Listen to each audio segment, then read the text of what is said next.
Assalamualaikum warahmatullahi wabarakatuh. Salam sehat guru penggerak.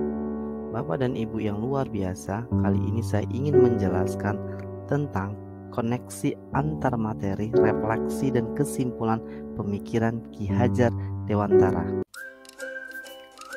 Sebelum mempelajari konsep pemikiran Ki Hajar Dewantara, dalam melakukan pembelajaran di kelas, saya masih sulit mendesain pembelajaran yang berpusat pada peserta didik. Saya sering memberikan materi untuk menuntaskan sesuai target tanpa memperhatikan perasaan, kemampuan, dan bakat peserta didik. Selain itu, saya juga memaksa peserta didik untuk menguasai mata pelajaran dengan mendapatkan nilai sesuai KKM yang diterapkan oleh sekolah. Saya jarang melakukan refleksi terkait pembelajaran yang sudah dilakukan, sehingga saya tidak memahami sejauh mana keberhasilan proses pembelajaran yang sudah terlaksana di sekolah. Saya masih berpikir bahwa hasil akhir adalah segalanya, tanpa melihat proses peserta didik dalam pembelajaran, sehingga muncul pemikiran bahwa peserta didik yang mendapatkan nilai bagus yang melampaui KKM dikatakan pintar, dan mengabaikan kemampuan peserta didik yang mendapatkan nilai yang tidak mencapai KKM.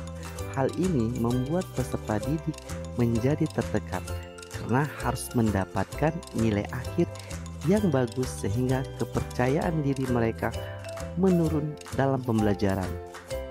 Sebelum mempelajari konsep pemikiran Ki Hajar Dewantara, saya merasa kurangnya pendekatan secara emosional dengan peserta didik, sehingga penanaman nilai-nilai karakter dan budi pekerti kurang terbangun dengan baik.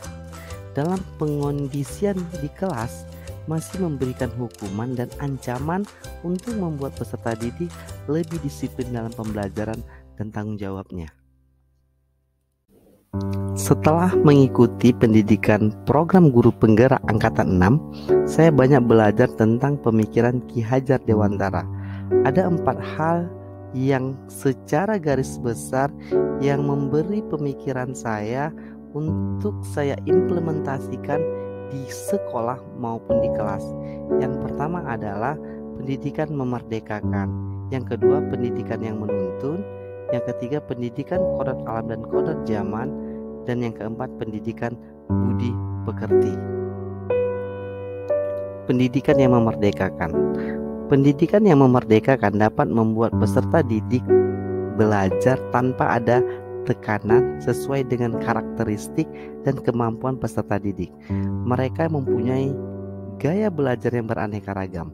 Tugas pendidik atau guru untuk mendesain pembelajaran yang mampu mengakomodir gaya belajar peserta didik yang beraneka ragam tersebut.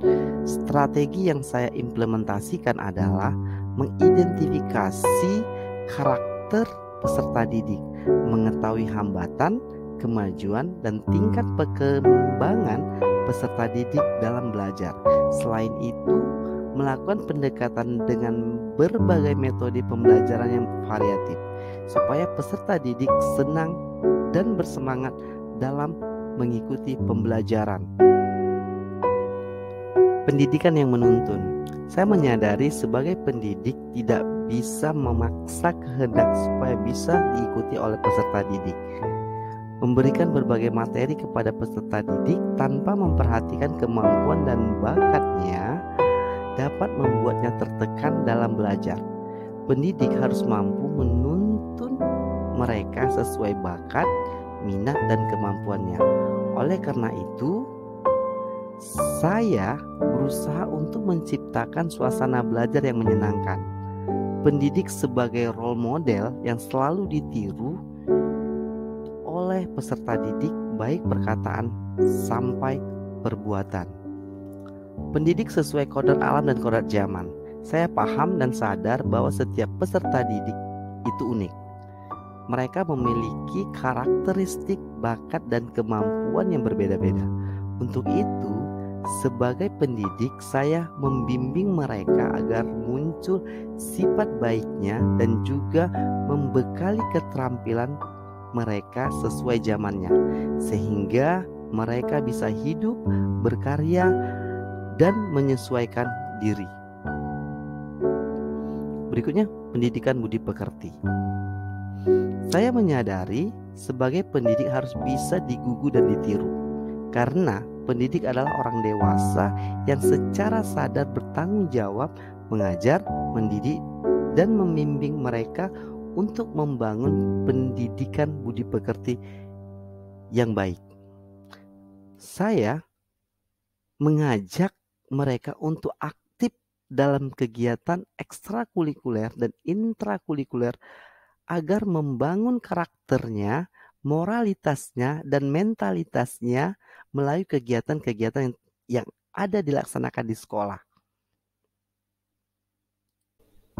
Penerapan untuk mewujudkan pemikiran Ki Hajar Dewantara, yaitu berusaha menjadi teladan bagi peserta didik dalam perkataan maupun perbuatan, melakukan pembiasaan pendidikan karakter secara berkelanjutan, merancang pembelajaran yang berpusat kepada peserta didik yang menyenangkan, melakukan pendekatan emosional kepada peserta didik dengan saling berbagi cerita motivasi kepada mereka, mengenali karakter dan latar belakang mereka dengan menjalin hubungan komunikasi yang baik dengan orang tuanya, memfasilitasi siswa atau peserta didik dalam mengembangkan potensi dan kreativitas sesuai dengan bakat dan minatnya.